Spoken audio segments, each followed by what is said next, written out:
I grew up here. I feel really passionately about the city of Ottawa and about its future for the city. And the Senators are a huge part of it, both from a business perspective, the brand itself means a lot to the city, and I think from a community perspective, it matters to this city. So I came back to be part of something that is meaningful.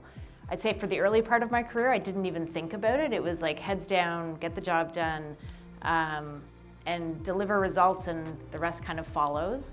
I think as I've grown up a little bit, I realized that there is a role to play as far as leadership in the DEI space and setting an example for people, and so I'm a little more conscious of it now.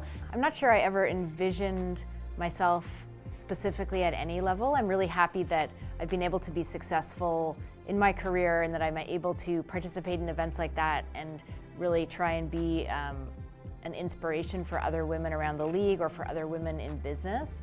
I didn't encounter any significant challenges in working my way to the current role that I have.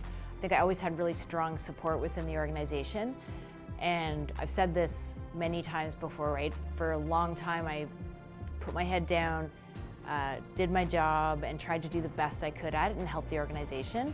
I think it was only as I got sort of further on in my career that I realized that maybe I was an inspiration to other women within the profession, and I needed to start talking about that and talking about how I could help these other women be successful and some of the things I'd done. There are tons of girls that play hockey now, right? But it's giving them the space and the time and the programs to develop beyond just playing and being leaders in the sport themselves.